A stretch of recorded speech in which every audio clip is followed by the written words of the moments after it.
အားလုံးမင်္ဂလာပါကျွန်တော်နာမည်တော့ဆိုပါဒီနေ့မှာတော့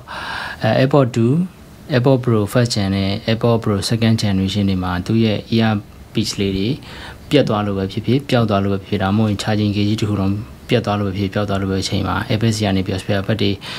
မာယူတက်မာယူလို့ရပါတယ်အဲ့လိုမာယူပြီးတဲ့အချိန်ကျရင်ကိုယ့်ရဲ့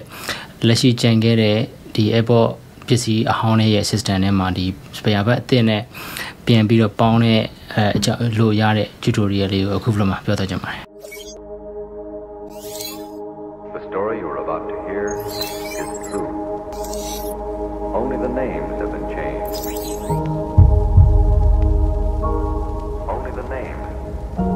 have been changed. ရှေးဦးဆောင်မိမိရဲ့ iPhone မှာကိုယ့်ရဲ့ချိတ်ဆက်ထားတဲ့ AirPods ကို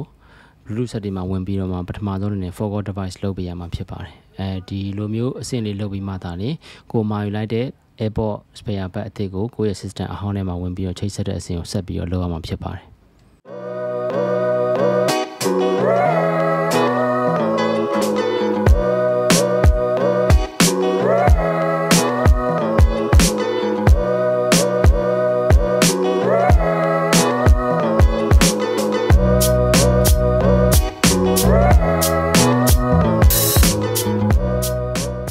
အဲ့လိုထည့်ပြီးဆိုတာနဲ့ဒီ charging case မှာရှိတဲ့ indicator မီးလေးပါပါတယ်ဒီ indicator မီးလေးကအကြမ်းဖျင်းတော့အရောင်3ရောင်ပဲပြောင်းမှာဖြစ်ပါတယ်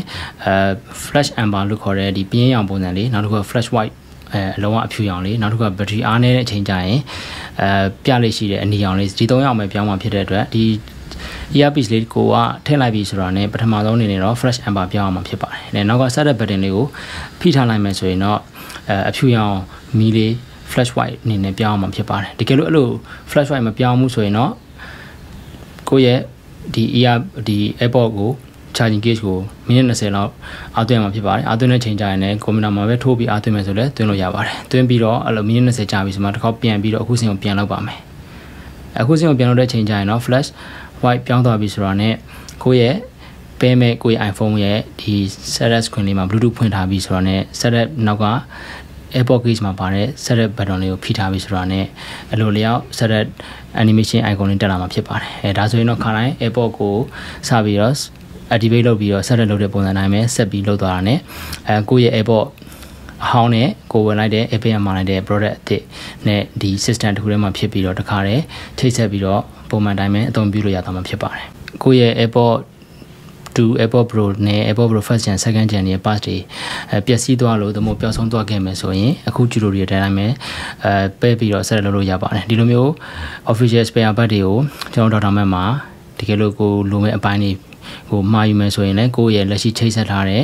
iPhone ရဲ့ Bluetooth setting မှာ firmware version သို့မဟုတ် model version ကိုကြည့်ပြီးတော့မှပြောပြီးတော့မှအမှာယူမယ်ဆိုလည်းမှာယူလို့ရမှာဖြစ်ပါတယ်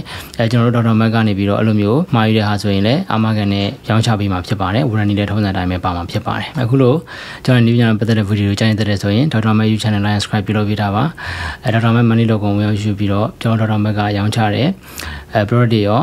အခုလိုနည်းပညာပတ်သက်တဲ့ဆောင်းပါးတွေကိုကြည့်ရှုလို့ရမှာဖြစ်ပါတယ်Dr.Mac iOS နဲ့ Android application တွေကိုလည်း install ပြုလုပ်ပြီးတော့အခုလိုမျိုး tutorial နဲ့ product တွေကိုလည်းအဲဒီ application တွေနဲ့တစ်စင်းကြည့်လို့ရမှာဖြစ်ပါတယ်အားလုံးကျေးဇူးတင်ပါတယ်